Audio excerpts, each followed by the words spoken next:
హిడ్మా చివరి లేఖ పేరుతో సోషల్ మీడియాలో వైరల్ అవుతోంది. లొంగిపోయిన మావోయిస్టు నాయకులు సోను, సతీష్ అవకాశవాదులని మోసం చేసి ఇతర క్యాడర్లను లొంగిపోయేలా చేశారన్న లేఖలో ఉంది. పార్టీ లైన్ను వక్రీకరించి ప్రజలకు చూపించారని, ఎట్టి పరిస్థితుల్లో ఆయుధాలను వదిలేది లేదని లేఖలో స్పష్టం చేశారు.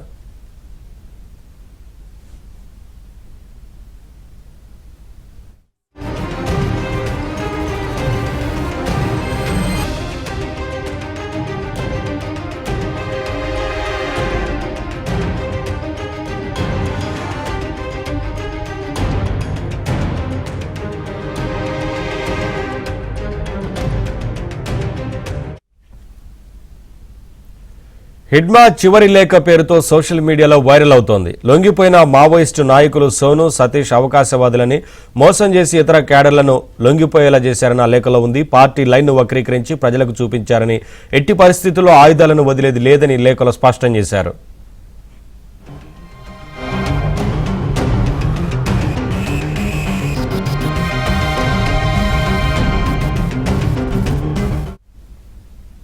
అప్డేట్స్ మా కరెస్పాండెంట్ ప్రసాద్ అడిగి తెలుసుకుందాం. ప్రసాద్, మొత్తంగా ఆ లేఖలో ఏముంది, ఏంటి వివరాలు?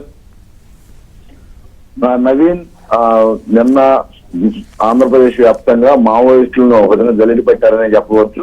ముఖ్యంగా ఏజెన్సీ ప్రాంతంలో ఆ మావోయిస్ట్ అగ్రనేత హిడ్మాతో పాటు ఆయన సతీమణి ఎన్కౌంటర్ ముఖ్యంతో ఆయనతో కీలక నేతలు కూడా చనిపోయిన నేపథ్యంలో వారి నుంచి వచ్చిన సమాచారంతో 5 జిల్లాల్లో షెల్టర్ జోన్ గా తీసుకుని మొత్తం ఇళ్లలో నివాసాలు ఉంటున్న 50 మంది మావోయిస్టులని నిన్న అదుపులో తీసుకున్నారు. ఈ రోజు కొద్దిసేపటి క్రితం వారందరూ కూడా మీడియా అయితే హాజరుపరిచారు. అయితే ప్రధానంగా ఇందులో హిడ్మా తాను చనిపోయే ముందు చివరి లాగ్ గా ఒకటి సోషల్ మీడియాలో ప్రచారం పొందుతా ఉంది. దీనికి సంబంధించి ఇంత ముందు లబ్ధాన్ని కూడా ప్రశ్నించగా అటువంటి సమాచారం తమకైతే ఏమీ లేదని, ఆ లెటర్ సంబంధించి ఏమైనా ఆధారాలు ఉన్నా లేకపోతే ఎవరైనా చెప్పినా తాము పరిశీలిస్తామని మాత్రమే చెప్పారు.